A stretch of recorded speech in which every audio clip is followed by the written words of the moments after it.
this was a tiny little venue with just a few people going to. Ladies and gentlemen, please try to make meet America and great welcome again. the next President of the United States, Mr. Don. I love it.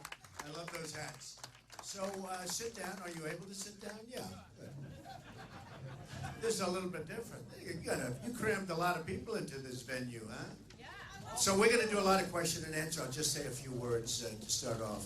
But it's an honor to be here. New Hampshire's been a very special place to me. I have so many friends up here over the years. So even before the whole political thing, I've been here so much. And it always amazes me when I'm up in New Hampshire, the people talk so much about the heroin problem, and you don't see it that way. You know certain locations, and you have certain locations, and you can understand that, but you never see it here, and yet it's the first question I get almost always, how do you stop it? And there's nobody going to be tougher at the border than Donald Trump. Nobody. And we're going to have that wall, and that wall is going to be built. And we have great people over there. We have the Border Patrol. They're great. They called me when I first started this whole thing. I got a call. I went to Laredo, Texas. I met with them. These are incredible people that want to do their job. They want very much to do their job, and they're not allowed to do their job. It's just they're told stand down, and they're not allowed to do it. And they're going to be allowed to do their job. Believe me, folks. And so we're gonna secure the border, and you're not gonna have the problem that you have right now. We're gonna really try and make it. Part of the problem with the heroin, it's so cheap because it comes in so much. The supply is so massive that it's cheaper than getting candy. And your kids are getting hooked, and plenty of other people besides the kids are hooked. And we gotta get them better. We gotta get them out of that addiction. And we'll do it. We'll do it. We're gonna work on it. But that's one of the main questions. Whenever I come here, I'm always hearing about that. And it just doesn't set. You drive through these beautiful areas and the trees on each side, and you want to get out and go hiking. But it is a problem, and we're going to solve that problem. And we're going to solve many other problems. We're going to strengthen our military. Nobody closer to the vets and veterans have been supported. And we got to get them better. We're going to straighten out of that because our vets have been treated horribly. So we're going to straighten that out. And we're just going to do a great job.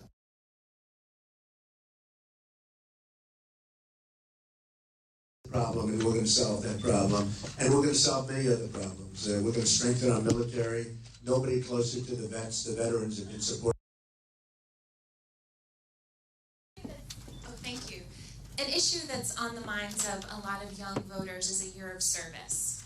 Research shows that 5 million young Americans would step forward and serve their country for a year with programs like City Year and Teach for America, if given the opportunity. However, today there's only 60,000 positions, so not enough room for that 5 million. So as president, what will you do to expand national service opportunities so that it's a common opportunity for every young American? Right, it's a good question, and a lot of people, Obama used to talk about it, but like a lot of other things that never happened with Obama. We're going to look at it. A lot of young people are asking that question, and it's a way to get started, and there's something beautiful about it. So we're going to look at it very seriously. But it's a thing, actually, the Democrats always talk about it, and nothing ever happens. So you watch, okay? Thank you, very good. Yes, sir, go ahead. Thank you. My name is Bill Simmons, and I just have a brand new granddaughter, love of my life. And I want to know that be able to tell her under a Trump administration that first she will be safe, and second, that she will have an equal shot and equal pay for with the guys. Yeah, well, and number one, she will be so safe. She will be so safe. I don't consider ourselves safe right now. You look at our border, we're taking in the folks with look, the migration is a horrible thing, and we all have a heart, and we see what's going on. But we can't afford to take our chances. We don't know who these people are. You see what 2 radicalized people did in California a few months ago, 3 months ago. We're going to be very tough, okay? We're going to be very tough at the borders. We're going to have to be. And if we're not, we're just not smart people. So we're going to make sure that she's going to be safe, and we're going to work very, very hard on other countries because the wrong people are getting the wrong kind of weapons. The biggest problem we have today is the weaponry, the power. It's never had power like this. And frankly, I was never in favor of the war of Iraq. I was against it, and I was right. The only one now running that was against, other than somebody else that's running on the other side as a communist, is running as a communist. But But we do have to, because what's happening now is the power of these weapons. We have to be respected as a country. And when we say don't do it, they're not going to do it. And one of the things that has happened, our military has been totally depleted. I don't know if people see it, but our military has been totally depleted. It's depleted. It's, you know, we need so badly strong military. Not to use it, just we're not going to be messed around with by anybody. When we speak, people have to listen. And that's not the way it is right now. We've let so many people down. And we've let our military down. We have people that are tremendous service, people that have been, you know, they go to Annapolis, they go to West Point, they go to the Air Force Academy. They come out, and we're not picking our toughest and our smartest. We're using people that are politically correct. I see it all the time. I see these generals being interviewed on television. I hate to see generals interviewed on television. I don't want to see my generals interviewed on television. They shouldn't be. I always think in terms of General MacArthur, General George Patton. We have great people. We have to find our best people. We have to do so great with the military. So we're going to make our country so strong like it hasn't been maybe ever. Because the real problem today is the power of weaponry. And if the wrong people get a hold of the wrong weapon, we've got problems like you've never seen before, like you've never envisioned before. The World Trade Center would be peanuts by comparison. So we need the proper leadership, and we don't have it now. And by the way, Hillary and Bernie, that's not the proper. Remember Hillary's ad in bed if you get a call at 3 o'clock in the morning? Well, guess what? She got that call. She didn't answer it. Right? So we have to stop that. Okay, question. How about back here? Go ahead. Go ahead.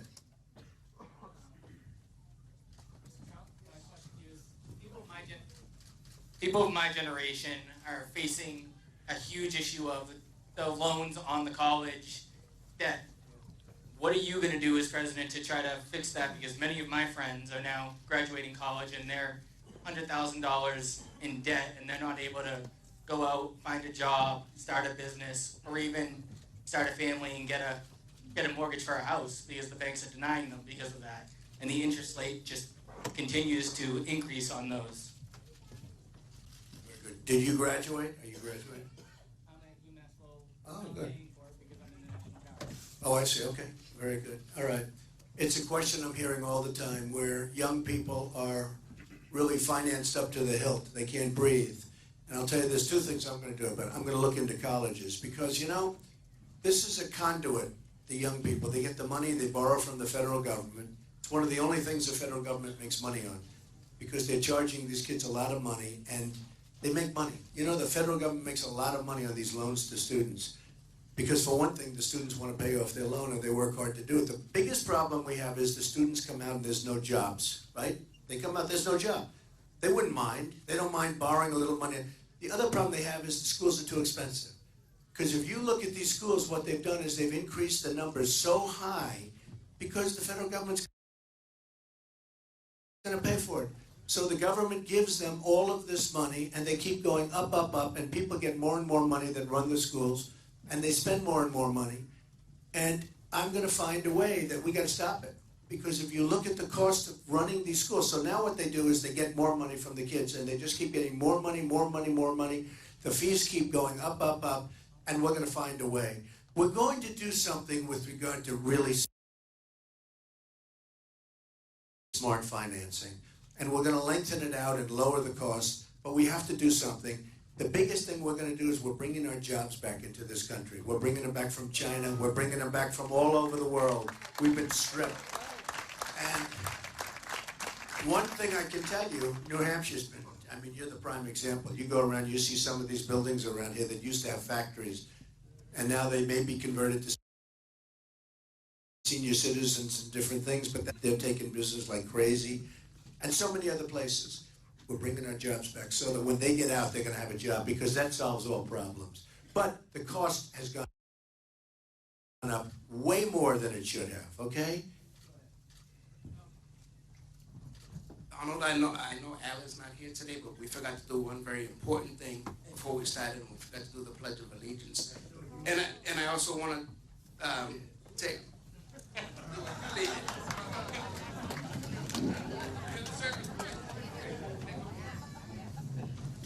I pledge allegiance to the flag of the United States of America and to the republic for one stands, one nation, under God, indivisible, with liberty and justice for all.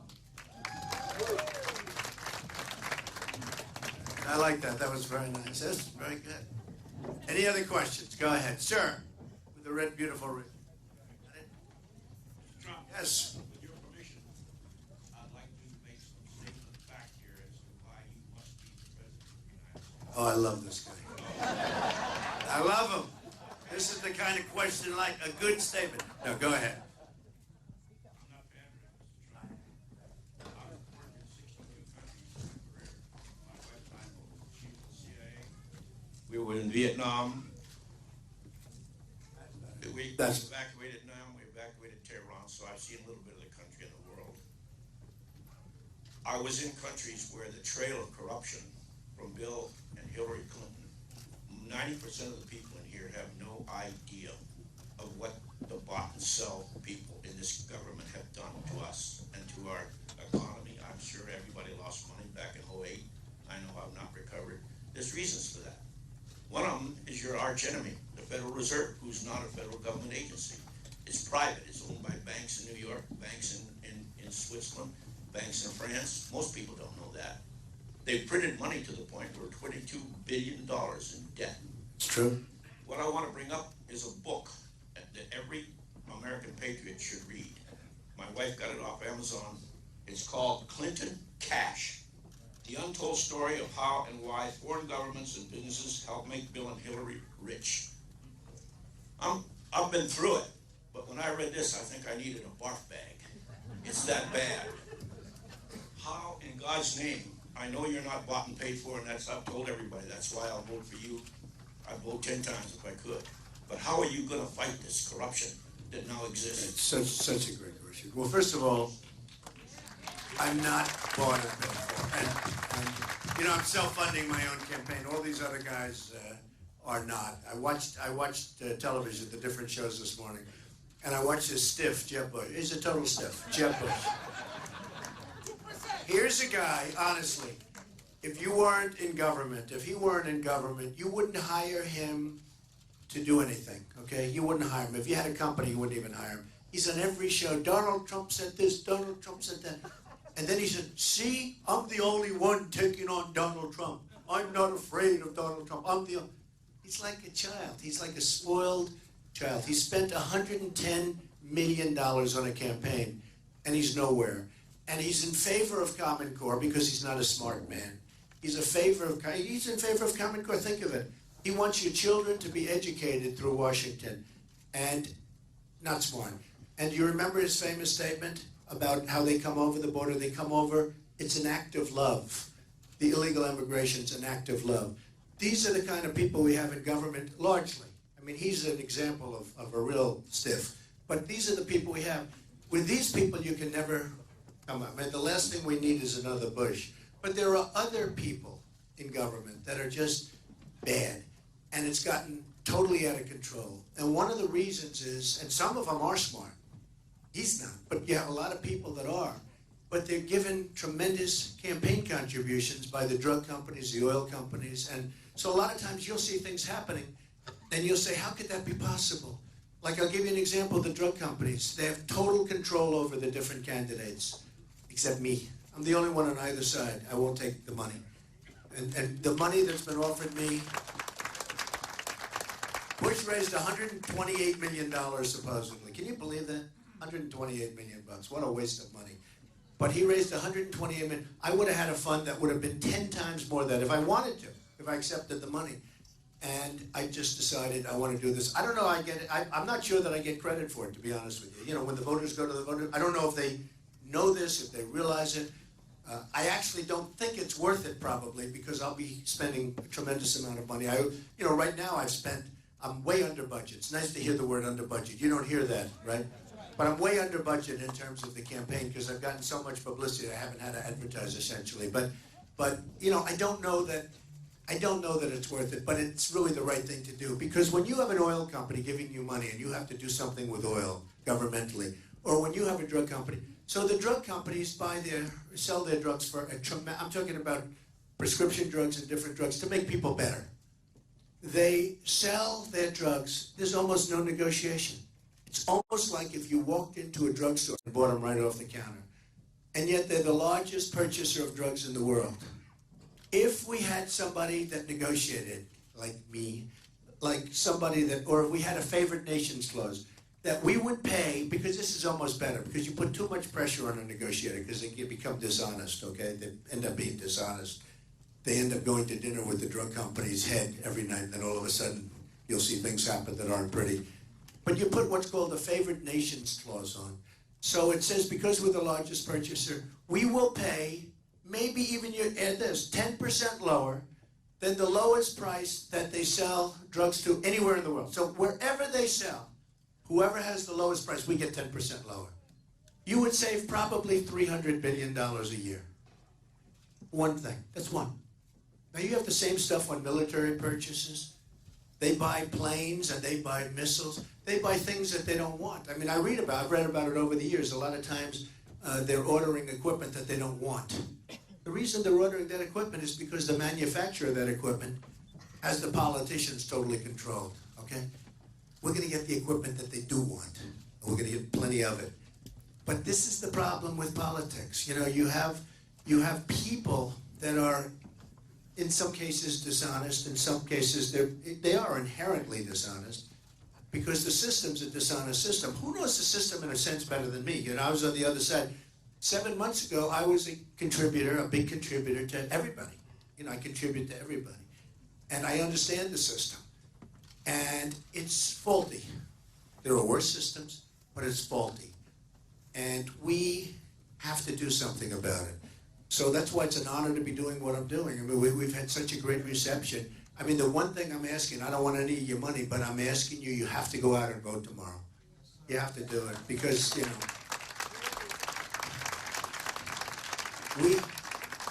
we have to get rid of the Bushes of the world. And, you know, guys like that will never straighten out this country. They'll never straighten out the country.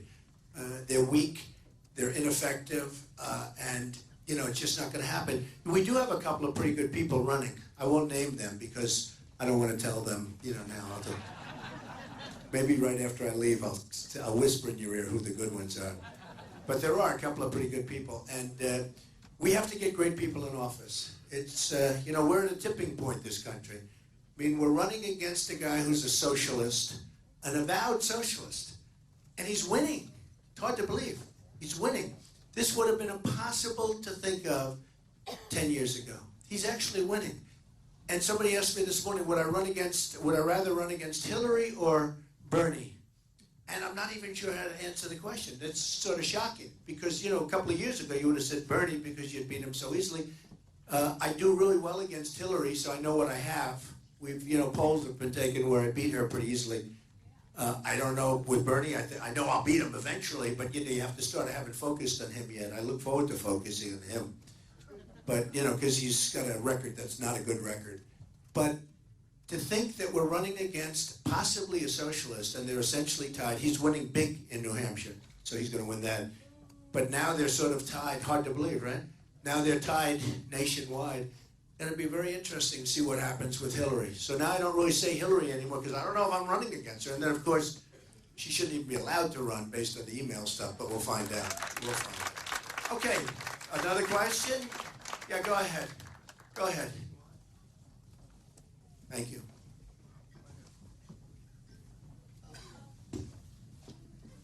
Go ahead. I just turned 13 last week. He's reading the question.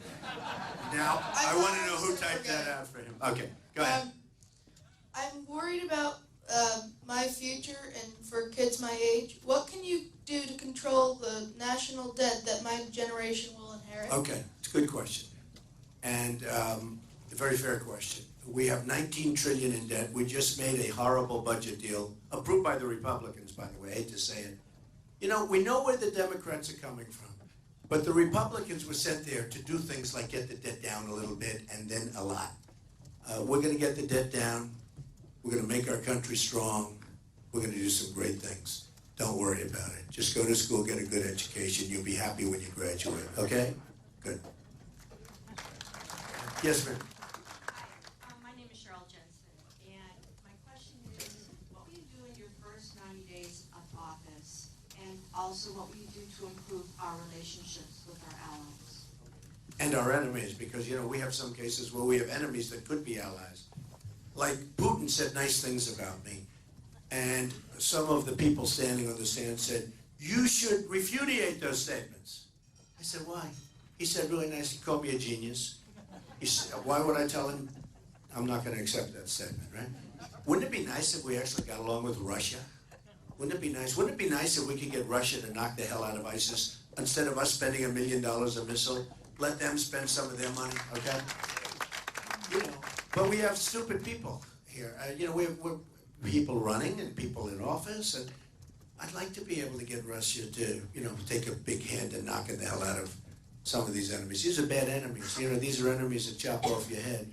I don't know how you feel the other night at the debate. How did I do in the debate? Good? Yeah. Time magazine did a poll. Who won the debate? Legitimately. What was my final number? Anybody know? 67% or 70%?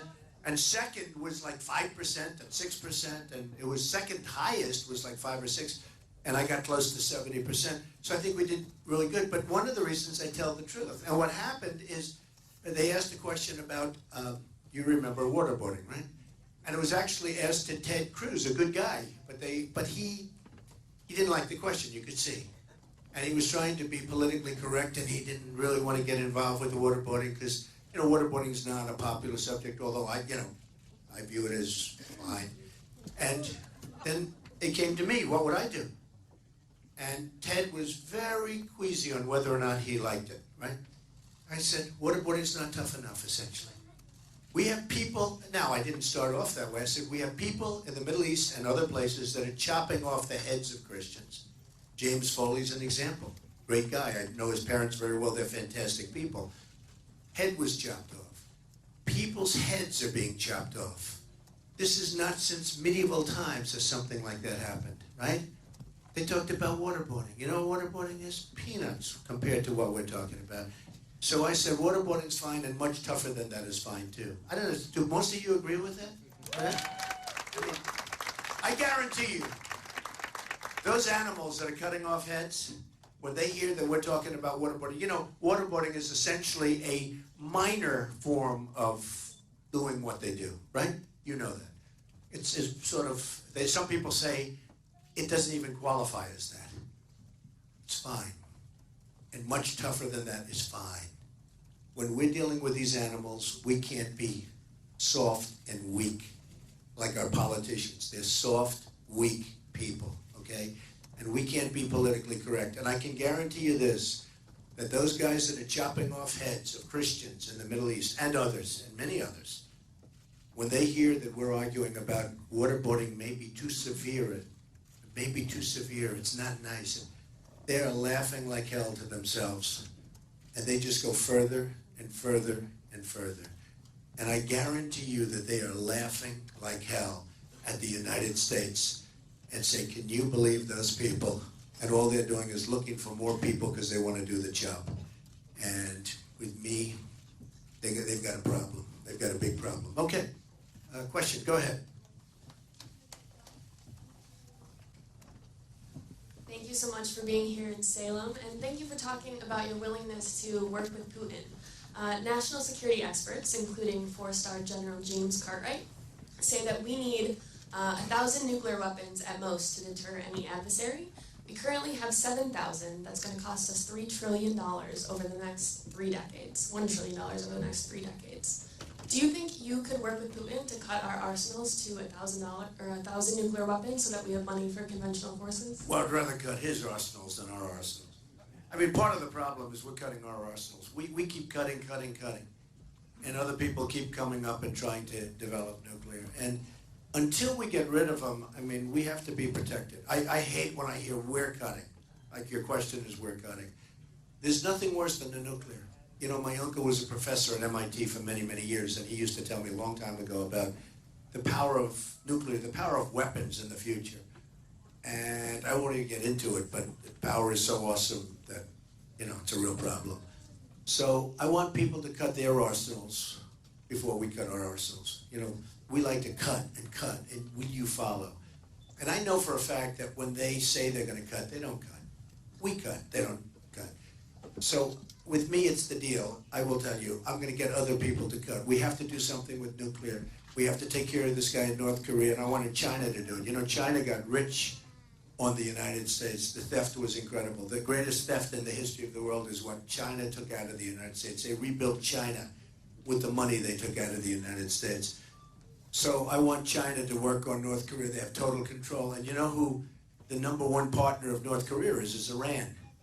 So when we made the Iran deal, and we gave them $150 billion, why didn't Kerry say you have to take care of North Korea, get that problem, you know, get that problem taken care of? They do tremendous business, and their leading partner is actually Iran. And yet we make a deal. We don't get any help with North Korea. So we've got this maniac. We've got South Korea that we protect for peanuts. We got 28,000 soldiers on the line. And he's claiming he's making nuclear weapons. Do something about that. China can do it. China says, well, we don't really have that much. China's just taunting us. They have total control.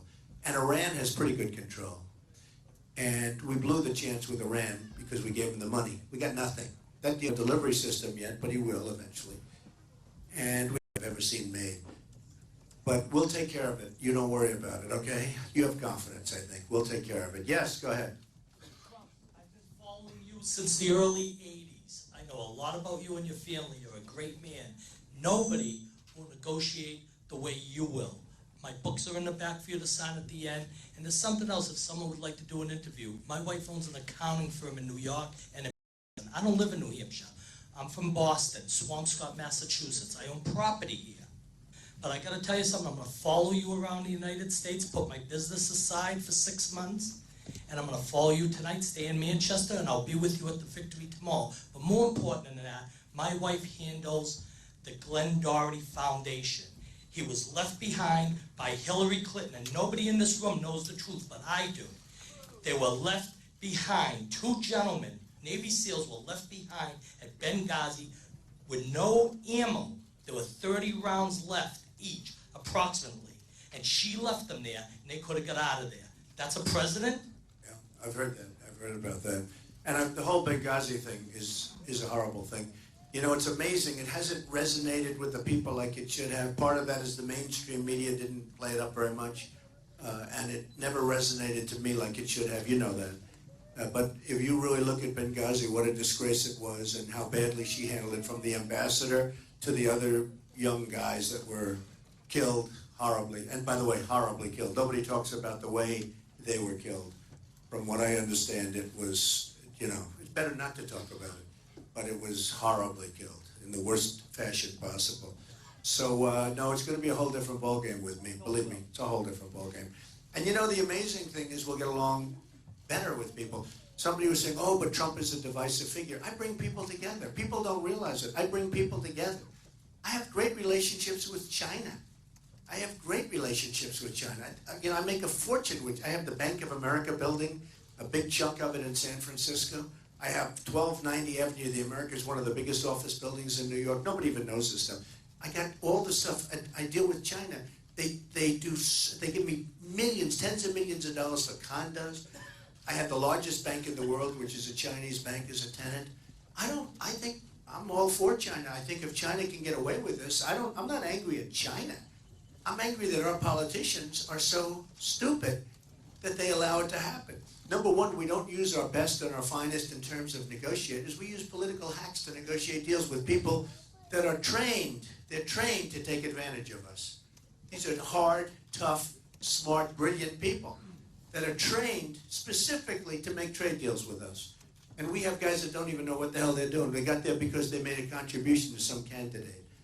So that's going to stop. We're going to use our toughest, best business people. We're the best business people in the world, and we're going to use our best business people, our best business minds, and we're going to turn around. You know, we're going to lose this year $500 billion having a trade deficit with China. Think of what that is, 500 billion, we're talking 1 year. That means we have a trade deficit with one country of $500 billion. And then Obama gives a big party, a state dinner for the head of China. They probably don't even talk about it. It's just insane. It's going to be different, folks. It's going to be different. We're not going to have state dinners. I'll have state dinners. When we break even, I'll have state dinner. When we start making money, I'll have a double state dinner. But no. We got to get Apple to make their computers in the United States, okay? Now, the problem we have is China devalues their currency and knocks the hell out. There's no better currency manipulator ever in the world than China. Now, other countries like Japan are doing a great job, too. We don't do a good job. We do a bad job. But I appreciate your statement, man. That's really nice, and I won't disappoint you. You've been following me for a long time. You know, I win. Okay? Thank you, man. That's cool. Thank you. Go ahead. First of all, Mr. Trump, you have my vote. If I agree with the gentleman in the corner, if I could vote 10 times, I would. You know, in a lot of places in this country, they do vote 10 times. Not you, but there are people that vote many times. How about where they don't want to give any identification? We don't want to identify. We want a card. No, you can't have a card. It's unbelievable, right? It is. Unbelievable. And they, believe me, those people, they vote plenty. And if I get the nomination, I'm going to fight like hell to make sure that I don't have some person that's not even a resident of the country, that's not even illegal in the country, that person's out voting 47 times for somebody. And it won't be for me, I guarantee you that. So we're going to work on that. But I appreciate that. 10 times, that's okay. That's a minimal number, for some people, right? My question Thank to you is, when, and I gladly say when, you are elected president, would you consider any of your running mates to be in the cabinet? When you say running mates, the people that are running now? Yes. Yeah, I like a few of them. I think a few of them have good talent. I've become friendly. I'm sort of almost friendly with all of them. I mean, I don't have a lot of respect for Jeb. Jeb is a lightweight, let me tell you. But I don't have a lot of respect for Jeb. And there's a couple of others who I don't have a lot of respect for. I won't mention names, but some are very talented people. And yeah, I would certainly think about that. I mean, usually they ask that question as a vice president, And I don't even like talking about it though, because I want to close the deal. I've been a closer all my life. I get the deal done, right? We get the deal done. So I want to get the deal done. And when we get the deal done, we'll talk about it. But yeah, there are some good people up there. There are some good people. Nice question, and I appreciate the 10 votes. And by the way, tonight at Verizon Arena, we're having an event. We're looking at 4,000 or 5,000 people. Now, I don't know if it snows, so I may be standing there by myself. The snow, why does it have to snow now? But we have the arena, and we've cut it, and we have this incredible curtain and backdrop, and I think it's going to be fantastic. And we're going to have 4,000 or 5,000 people there tonight. Could be even a little more than that. And you guys are all invited. I think we're going to have a little party, and then the next day you're going to leave that arena. You're going to go out. You're going to stand, and I don't care if it snows or not. We got to vote, because we really do. I said before, I'm not asking for your money. I'm asking for your vote. The one thing we have to do, because this is like a destiny thing. We have a movement going on. We're going to take back our country. We're going to make America great again. We're going to start winning again. We don't win anymore. When was the last time, and I mentioned this when I make speeches, when do we win? We don't win anymore. When was the last time you heard, we beat China in trade? We beat ISIS. We never beat ISIS. It's just this long slog. You don't even know what's going on. It just never ends, just keeps going. I guarantee you, we're going to beat ISIS. I'm going to be the worst thing that ever happened to them. And remember this, I'm the one that didn't want to go into Iraq, because I said, if you go into Iraq, you're going to destabilize the Middle East, because you're going to ruin, Iran has a lot of power, and Iraq had a lot of power militarily, and they were always fighting with each other. And there was like a line, the line never moved. I always say it goes 10 feet this way, 10 feet that way, then they rest. Then it goes again and again. Well, we decapitated the one side, which was stupid to do, but we did that. And by doing that, we've, destabilized the entire Middle East. And then Obama, that was Bush that did that. It was a mistake. And then Obama, remember, took Jeb 4 days, 5 days before he realized it was a mistake. He had no idea how to answer the question. Then his pollster told him. Obama then didn't get out the right way. He gave a date. How about this? He gives a date. We are getting out of Iraq on this date. And the enemy pulls back, and they say, why should we fight? They're leaving. So they get out. The enemy takes over. It's so sad. The way we run things is so sad. I'll give you another little example. A few months ago, remember the 50 soldiers that we're sending over? So he gets up and announces that we're sending 50 soldiers. Those soldiers have a target on their back. Why can't he keep his mouth shut? You know, we're so predictable. We need unpredictability. Sometimes I'll get a question from these people, and I'll say, I don't want to answer the question, because if I win, I don't want to give everything to the enemy. You know, they want answers for everything. The problem is, if you don't give them the answer, then they'll say you don't know, which is always a problem. It's our system. But we need unpredictability. We have such predictability. We have guys on television, yes, we're going to attack here, and then after that, we're going to attack here, and then we're going, that's the way we do it. The enemy's watching. And we need some silence, and we need unpredictability. We have to be more unpredictable. And you know what? And if it costs me votes, and if some people want to say, for instance, I was the only one that said hit the oil. I've been saying hit the oil for 5 years, right? I've been saying hit the oil, hit the oil. And Obama actually had one of his big military people come out a year ago. And they asked him on television, well, Mr. Trump is saying take the oil. What do you think? Because I actually said take the oil, not just hit it. I said hit it, but take it. And this military said, no, that wouldn't work because of it. I said, why wouldn't it work? In the meantime, it turned out I was right. And they've made so much, ISIS has made so much money with the oil that they're very powerful. Now if you hit the oil, they're good for 2 or 3 years because they've made so much money. They're making $1 million a day with the oil. They were. Now they're still making a lot of money with it. So, but I said hit the oil. So they only started hitting it right after the horrible attack in Paris. And actually it was the French that started hitting it before we did. We're not hitting it very hard because we don't want to, we don't want to cause, I don't know, did you hear this? We don't hit it hard because we don't want to cause environmental pollution. You know that, right? That's one of the reasons we're not hitting it. We don't want the atmosphere polluted. I mean, this whole country is so, these people, they don't know. They don't know. When they think that global warming is a bigger threat than Russia, nuclear weapons, China, ISIS, all of this, what's our biggest problem? Global warming. It's sort of funny, and I tell this story all the time. Obama's always talking about the carbon footprint. And yet he'll fly to Hawaii in a 747 and back to play golf. But we talk about the global footprint and the carbon footprint, and it's crazy. It's crazy. So all of that stuff will stop. One thing I would say, I love golf. I love the whole thing. I own many of the greatest clubs. I own Doral. I own Turnberry in Scotland. I own some of the greatest. I own like just about the greatest clubs in the world, many of them. But you know what? When you're in the White House, who the hell wants to play golf? And number one, there's so much to do. You got to get people together. And if you do play golf, I think it's great because you get people together on the course. Do it with groups in the Congress and people like that you have to make deals with, and people from other countries, and play and have a good time and be their friends and cajole and make deals that are great deals for this country. Don't play with the same people you've been playing with, your friends. It doesn't do you any good. But if you were in the White House, who wants to leave? You're there for a limited period of time.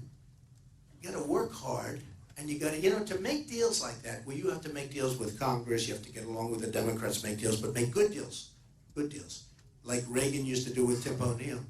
But to do that, you have to work hard. It takes a lot of time, it takes a lot of effort, and we're going to get great deals done. We're going to get great deals. We're going to bring the country back, because the country is really, right now, our deficit is phenomenal. Essentially, it says we lose a lot of money. Our deficit is just like through the roof, and we're going to make great deals, and we're going to bring it back. Yes? Go ahead. Thank you, Mr. Trump. We talk a lot about general policies, but I want to get a little bit more specific, if it's okay.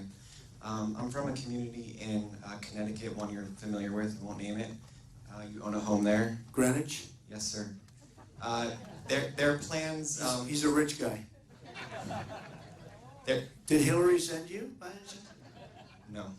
There's plans in place now to relocate a few Syrian families in the community. The community has been very open and welcoming of these families. Some of their children are ages 5, 8, 10, 12, are planning to go to school there. I know we all probably know what your general policies are towards refugees. I'm wondering if you would be able to look at these children in the face and tell them that they are not allowed to go to school in the community. How long have they been here? Some of them are here and some of them have been No, here. how long have they been here? Some of them aren't here yet. Oh, I can look at their face and say, you can't come here. Look, we have a country. I'll look them in the face. We don't know where their parents come from. Their parents should always stay with them. You have to keep them together, and that's very important. But we don't know where their parents come from. They have no documentation. They have no documentation whatsoever. I've talked to the greatest legal people. I've spoken to the greatest security people. There is absolutely no way of saying where these people come. They may be from Syria. They may be ISIS. They may be ISIS related.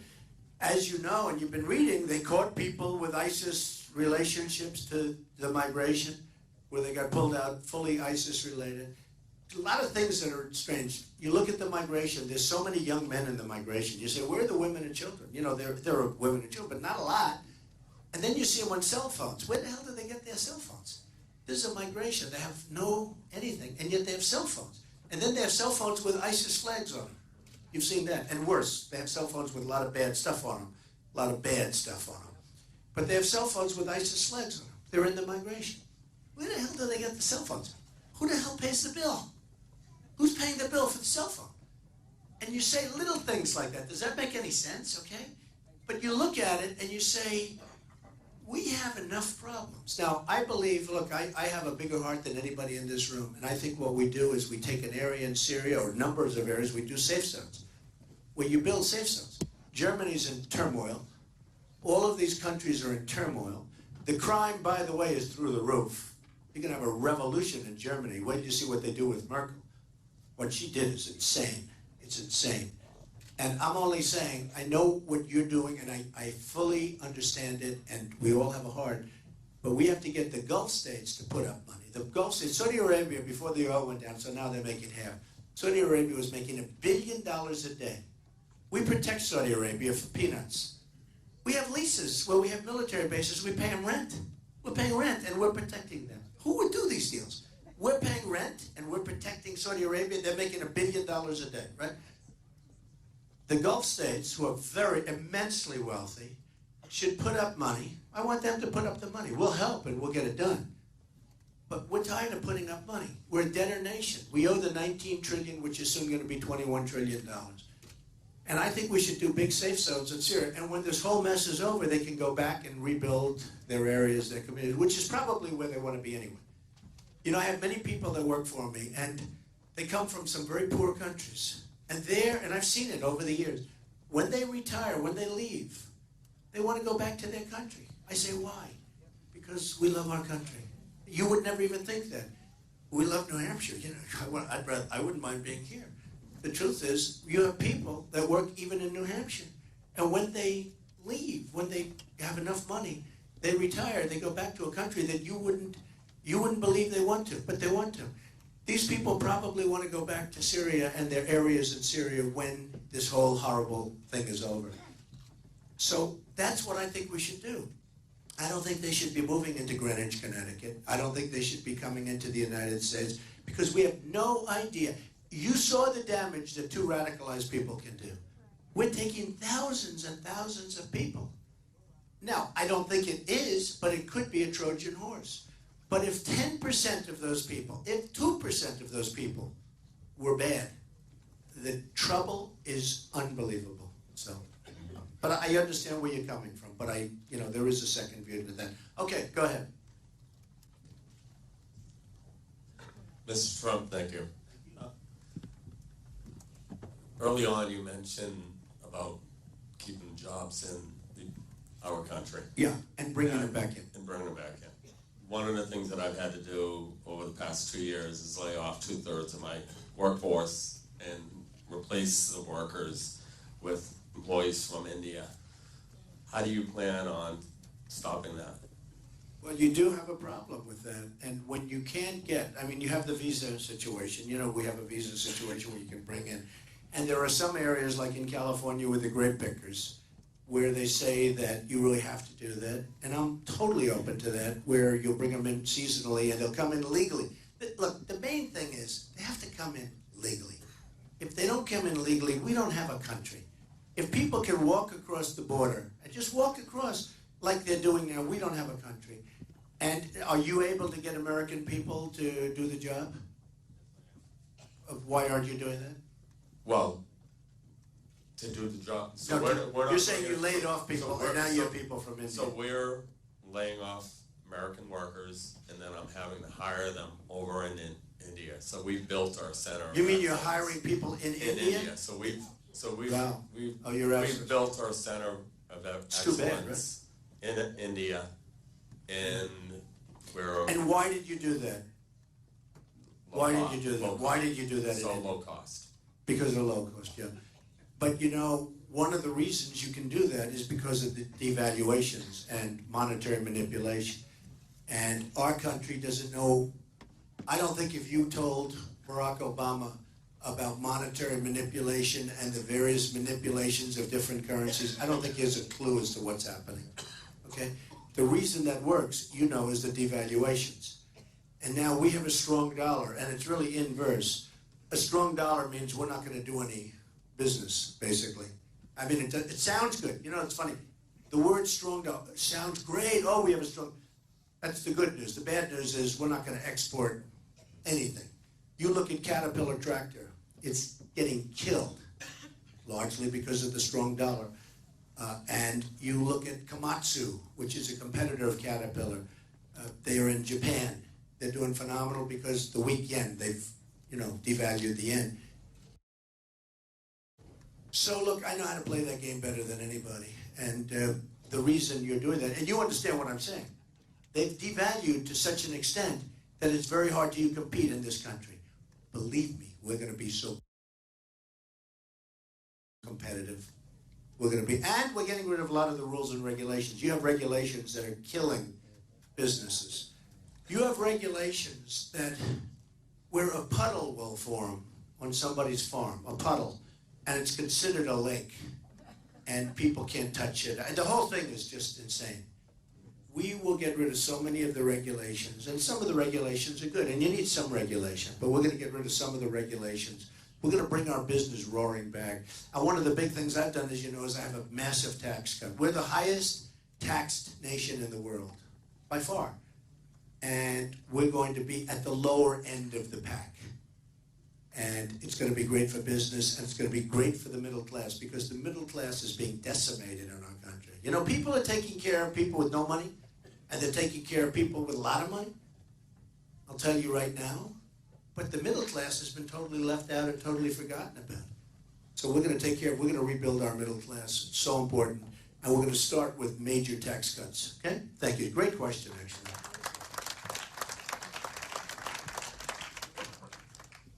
Hi.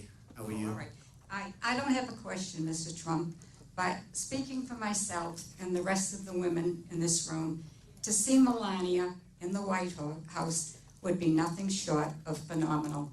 And when you say that she's as beautiful on the inside as she is on the outside, I think that's great. So go and make America great Well, I'll again. tell her. She's coming in a little while, so I'll tell her. That's so nice. Thank you.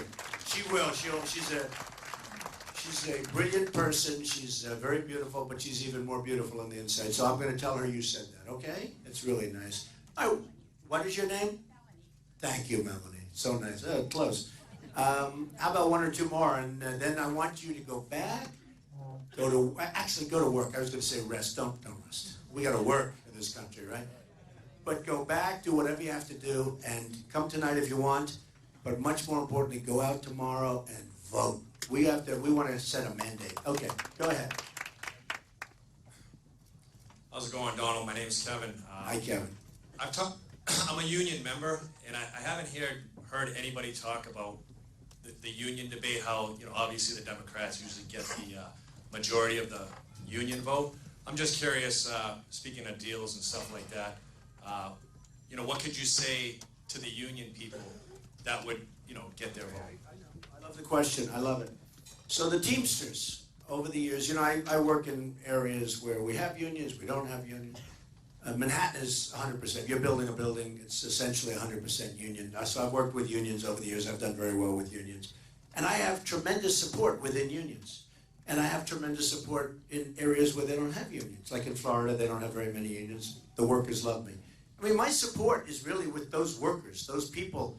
That's it, the policemen, the firemen, the construction workers, the lathers, the sheetrock workers, the electricians, the plumbers. That's where my support is. Every poll shows it. And it's also with very smart people, people. I have pretty much, my weakest support is with very rich people. Isn't that funny? I don't get along that well with the rich. I don't even like the rich people that much. It's like a weird deal. I grew up, my father would build houses in Brooklyn and Queens, and I worked with the construction trades, and I know how to build a house blindfolded, and I know how to build. And like I'm building a big hotel on Pennsylvania Avenue that everybody wanted, and I got from the federal government, the old post office. And it's 2 years ahead of schedule and under budget. You don't hear that stuff. And it's going to open in September, which is 2 years ahead of schedule. Think of that, 2 years. Can you imagine if we could run the country like that? And to a big extent, we can.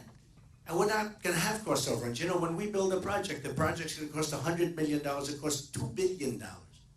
Now think of it. Think if you're the contractor, and a project's going to cost 100. And I mean, you have examples of a hospital. You had one up here, didn't you? Where you had a hospital that cost like $1 billion. Then you look at it, it looks like nothing. But they have cost overruns in the federal government that are massive. There's no reason for it. So, look, nobody knows that stuff because we have to rebuild our infrastructure of this country. And nobody else understands building. That's what I do best, actually. But I deal with the unions. So the unions have a big problem because the unions are almost all Democrat, right? Like the Teamsters. And I don't know if you saw James Hoffa, the head of the Teamsters, about 2 weeks ago, said, I'm not sure what we can do. They're having a revolution within the Teamsters because the men want to vote, the men and people of the Teamsters want to vote for me. The leadership is always stuck with the Democrats because, that's the way it is. It's almost like a tradition. But the workers want to vote for Trump. And they're having a hard time. And they were going to endorse Hillary, and they put it off. Pretty sad. But the men and women of the Teamsters are with Trump. They're going to vote for me. The workers of this country are going to vote for me because I'm going to create jobs. Hillary's not bringing back jobs from China. She wouldn't do that because there are too many fundraisers that she's given for people where it makes sense to be in China, including the country itself. China itself has lobbyists. Can you imagine how much they pay these people? And these lobbyists contribute to the candidates. The other night at the debate, okay? So I saw people I know so many people. I know many of the lobbyists. I know many of the special interests. I know the oil company guys. So we have like 1,000 seats, and they were going to give a lot of the seats to the students. And I only got 20 seats. Got the highest ratings I read last night. That debate was the highest rated debate, Republican primary debate. Now, maybe it said on Saturday night or something, I don't know. But it was the highest rated that they've had in more than 20 years. They can't find the date. It may have been ever. You know why? Not because of Jeb Bush, a total stiff. Okay? It's because of Trump, I hate to say it. No, they got the highest ratings. No, it's true. I mean, So we said we need tickets because a lot of my friends wanted to go. We got 20 tickets. All of the contestants the candidates got 20 tickets, right? So we got 20 tickets. I said, who got the tickets? The RNC told me. They said, the people that put up money, the funders, meaning the special interests, the lobbyists, and the donors. So the donors got all the tickets. I said, but I don't have any donors. I'm going to get killed. I'm going to get killed. I don't have any donors. This is a big point. I'm the only one that would mention that during the debate. Because I noticed that a couple of guys, like Jeb Bush would give an answer, and everybody would clap. Of course, they total control. I mean, they have total control over this guy. The donors were all clapping for their individual person. Now, here's the thing. I won the debate. Look, when Time Magazine said I had almost 70% of the vote, and you're talking about hundreds of thousands of people voting in. But when they vote, and then I have 70, and the other ones have 5 and 4 and 3 and 7, I think was the highest one. Well, you know, I say, why are they clapping for the various other candidates? Because those people are all giving them money. These people that are running against me, if somebody gets in, they're going to take care of those people. That's the way it goes. I don't even say anything wrong with it. I think that's the way life is. You know, it's called human nature, right? It could be further than that, but let's call it just human nature. But we have a problem in this country because all of these guys will not straighten out the problems. When the oil companies come to me to, you know, get rid of a tax that they should be paying, or when the oil companies come to me to do something else, or when the drug companies come to me and they say, Donald, this is terrible. They actually want us to bid out drugs. They want us to bid on the price. I'm going to say absolutely. No other candidate's going to say that. Because the drug Johnson & Johnson, I mean, Woody Johnson, who is a big owner of Johnson & Johnson, he's a great guy. He owns the Jets. He's a friend of mine. But he's in charge of financing for Jeb Bush's campaign. I was just telling you, just unrelated, I was just telling you about the drug companies. He is an owner of Johnson & Johnson. It's Woody Johnson.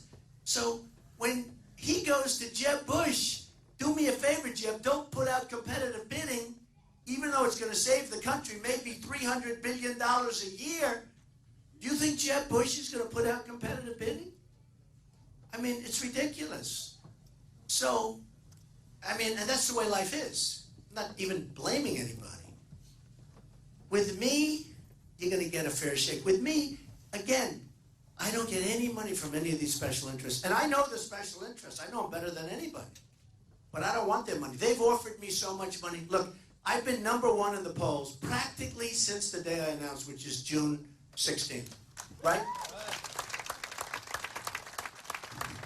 When you're #1 in the polls, when you're #1, everybody comes to you to give you all the money you want. I could have had, I'm telling you, I would have had a $500 or $600 million fund. And I said, I can't take it. I'm not going to take it. I could have had the biggest fund ever created up until this point. So easy. Guys were offering me $5 million. Can I do 5? Can I do 10? I have one guy, he's a very rich guy. He didn't even understand me. Every time I see him, no, you don't understand. And he's not even that political. And actually, I don't even think I'd ever be able to do anything for him because I don't even think he needs politicians. But he comes to me and goes, Donald, I can tell you what he does here. Fantastic success. And it's in Palm Beach, Florida. And every time I see him, he comes up to me and goes, Donald, no, you don't understand. I want to give you money. And I go, his name is Howard, his first name, okay? And he's such a good guy. I go, Howard, you don't understand. I don't want your money. And he goes like this, really? I don't understand you. He doesn't even understand. He's a really rich guy, really smart. And every time I see him, he goes, Donald, can I give you money now? He doesn't want anything. He just wants to give me money, and I keep turning him down. And I feel a little foolish because, you know, my whole life has been about taking money. And I joke, I say, my whole life has been about being greedy. I'm greedy, I'm greedy, I'm greedy. Now, I'm going to be greedy for the United States. I'm going to bring in money for the United States and jobs. We're going to be greedy for the United States. And I have said, even some of my opponents say Trump can't be bought. I can't be bought, you know. It just can't be bought. I did too well. I made too much and I did too well. And that's the way it is. So I can't be bought. And that's what you need, folks. You need somebody that can't be bought. And there's nobody else in this whole deal that's not accepting massive amounts of money. You look at these guys, I look at the ads on television. There's so many ads. They're costing millions and millions of dollars. And it's all being paid for by lobbyists and special interests. And not me. When you see my ads on television, which are meager, I don't need too much ads. I mean, you know, people know pretty much who I am, what I am. But it's all being paid for by me. So anyway, I just want to thank you very much. It's a special group of people. I love doing this. I love these things even more than making a speech because I love to hear the feedback. I get some good questions, even from Greenwich. Look at him. He's been taping the whole thing, so we'll probably see it on television, but that's okay. But that's okay. He looks like a good guy. So I just want to say, folks, get out tomorrow and vote. So important. I love you all. I promise you, we are going to do such a great job. Thank you. Thank you very much. Thank you. Thank you all. Thank you very much, everybody.